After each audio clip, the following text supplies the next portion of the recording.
अगस्त माह में एक बार पुनः हम लोग योगेश्वर श्री कृष्ण जी महाराज का जन्मोत्सव मना रहे हैं। वही भगवान कृष्ण जिन्हें पौराणिकों ने लीलाधर, रसिक, गोपी प्रेमी, कपड़े चोर, माखन चोर और न जाने क्या क्या लिखा, जिससे उनका मनोरथ तो पूरा हो गया, लेकिन कहीं न कहीं योगीराज भगवान श्री कृष्ण का वास्तविक चरित्र नष्ट हो गया। कृष्ण इस संसार के महायोगी थे, जिसका कोई दूसरा उदाहरण इस दुनिया में नहीं है। योगेश्वर भगवान श्री कृष्ण ने वेद और योग की शिक्षा उज्जैन स्थित महर्षि संदीपनी के आश्रम में रहकर हासिल की थी। भले ही पुराणों में श्री कृष्ण के चरित्र से छेड़छाड़ की गई हो, उन्हें रसिक, रासलीला रचाने वाला, माखन चोर बताया गया हो, लेकिन सच ये है कि कृष्ण का व्यक्तित्व इतना विराट और अनूठा है। अनूठेपन की पहली बात यह है कि कृष्ण हुए तो अतीत में, लेकिन वह आज भी इस धराधाम का भविष्य है। कृष्ण इस संसार के अकेले ही ऐसे व्यक्ति हैं जो धर्म की परम गहराइयों और ऊंचाइयों पर होकर भी गंभीर नहीं हैं, उदास नहीं हैं, रोते हुए नहीं हैं। वरना जीसस हो या बुद्ध या मोहम्मद हो या महावीर, संसार में सभी दुखी नजर आए। यहाँ तक कि अगर कृष्ण को छोड़ दें तो अतीत का सारा धर्म उदास आंसुओं से भरा हुआ है, लेकिन कृष्ण इस दुनिया के अकेले ऐसे योगेश्वर हैं जो सदा हंसते हुए, मुस्कुराते हुए पाए गए। जीसस के संबंध में कहा जाता है कि वह कभी हंसे नहीं। शायद जीसस का यह उदास व्यक्तित्व और सूली पर लटका उनका शरीर ही दुखी लोगों के लिए बहुत आकर्षण का कारण बन गया। महावीर या बुद्ध बहुत गहरे अर्थों में जीवन के विरोधी हैं। कोई और जीवन है, कोई परलोक, कोई लोक है, कोई और मोक्ष है, कहते कहते चले गए। लेकिन कृष्ण अकेले ही इस समग्र जीवन को पूरा ही स्वीकार कर लेते हैं, सभी को आत्मसात कर लेते हैं। कृष्ण दुख को भी स्वीकारते हैं और सुख को भी। किस भ्रम में पड़ रहे हो पार्थ कि वर्तमान जीवन ही संपूर्ण जीवन है? वर्तमान जीवन संपूर्ण जीवन नहीं है पार्थ। हम थे भी, हम हैं भी और हम होंगे भी। अब रहे ये सुख दुख, तो इनका क्या है? ये तो ऋतुओं की भांति हैं, आते जाते रहते हैं। हे कुंती पुत्र, जो सुख और दुख दोनों ही को समान समझे और उनसे प्रभावित हुए बिना ही उन्हें झेल जाए, वही स्थित प्रज्ञ है और वही मोक्ष का अधिकारी भी है। मात्रा स्पर्शास्तु कौन्तेय शीतोष्ण सुख दुख दाह आगमापायिनो नित्यान तान तितिक्षस्व भारत। शायद यही कारण है कि कृष्ण को छोड़कर पूरी मानवता के इतिहास में कोई नहीं है जो जन्म लेते ही हंसा हो। सभी बच्चे रोते हैं। सिर्फ एक बच्चा मनुष्य जाति के इतिहास में जन्म लेकर हंसा है। यह सूचक है इस बात का कि कृष्ण तो हंसती हुई मनुष्यता को ही स्वीकार हो सकते हैं। इसलिए कृष्ण ही भविष्य का भारत है।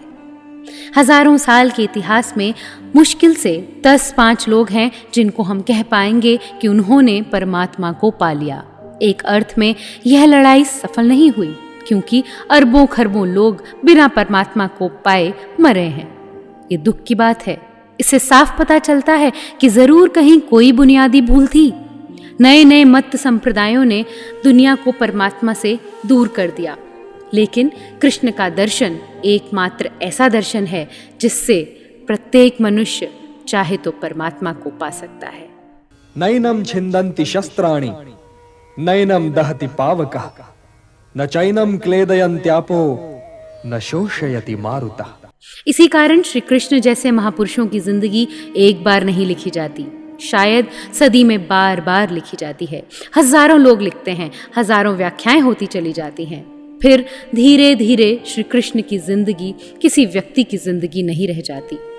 तब श्री कृष्ण पुजारियों के व्यापार हो गए, संस्थाओं की दान पेटियों में कान्हा बन जाते हैं।